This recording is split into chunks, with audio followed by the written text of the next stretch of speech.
Hello again folks. I'm Sweetie. And I am Mr. Meanie. This week we're taking a break from our usual twisted cartoon adventures to try something new. Welcome to Sweetie and Mr. Meanie's cartoon talk show thing.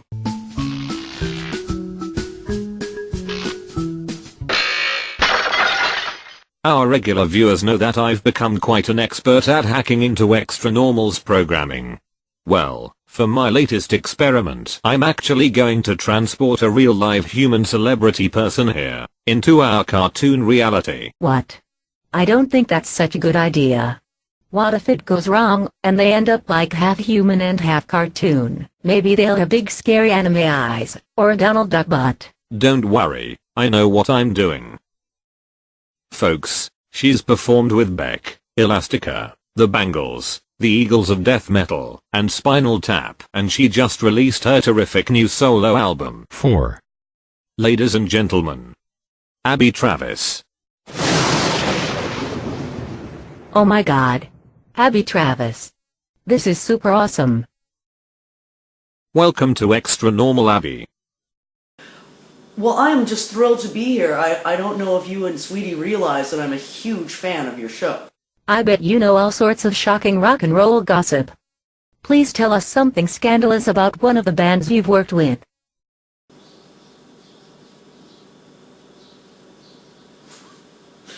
I just don't want to get in trouble, you know. Fair enough. You've been a pro musician since you were a teenager, when you were in the bands The Love Dolls and The Rails.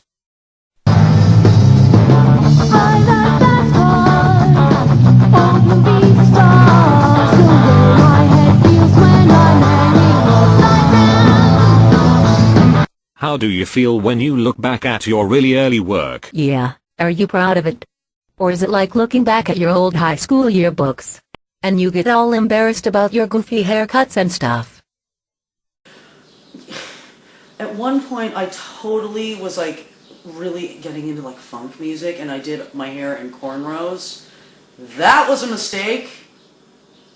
I mean, that was a real mistake. The ethnic look, the ethnic look on me was really a bad decision. In terms of the music, I'm not embarrassed about the memories that I have of it, and it seems like the other people that were there to see those bands, the Love Dolls and the Rails, have really fond memories as well. Occasionally some of the recordings that I hear, though, are a little embarrassing, but, you know, I was a kid, we were kids, so overall I'm happy with what I did when I was in high school.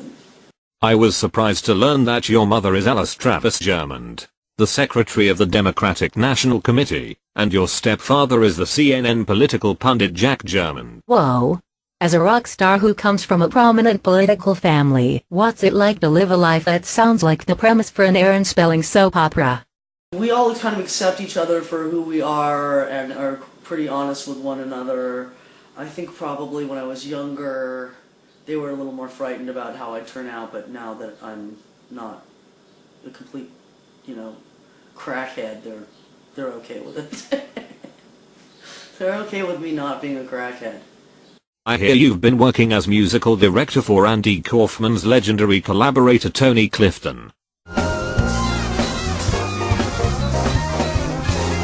Tony seems like a complicated man. A complicated, difficult man.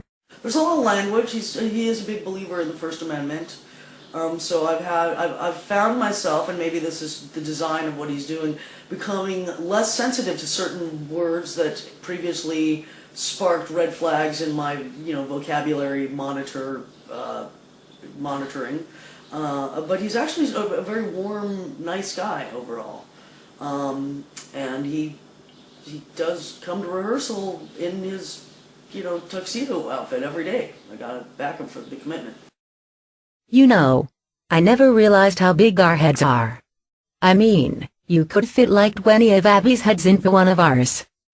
Well, sweetie, I'm kind of like one of those cats. There's one in every litter where, like, their head is too small for their body. Like, if you look at the scale of my head compared to the knock-knocks, a little bit of a runt head here.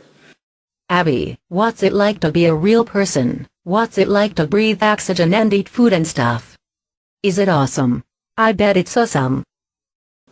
You know, sweetie, that's a hard question to answer. I don't have a lot of objectivity about that since I've only experienced life as what we would call, in quotes, a real person. You know, what's it like to not have to worry about what you eat and just have your body morph into different things on a daily basis at the whim of your creator?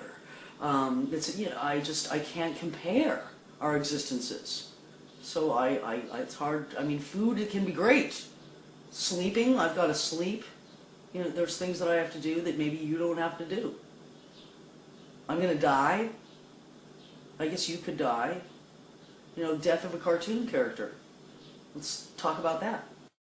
Actually, I was dead for a few episodes. I don't recommend it.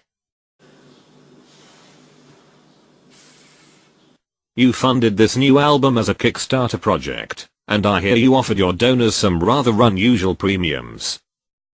Although I did get a couple of $500 premiums, no one wanted to get punched in the face by my boyfriend. You know, no one bought my old brassieres, but I did get a ride to an airport, and I did also get someone who, you know, gave me one of the higher premiums to collaborate with them on their music, and then a lot of other little premiums too. It was just exciting. Anybody who contributed, thank you again right now for that, because it enabled me to release my music to the world, and it also reminded me that people actually care about my work, which is exciting.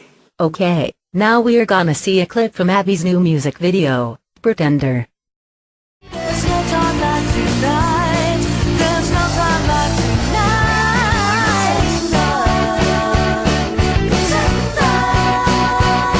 There's no time like tonight. There's no time like tonight.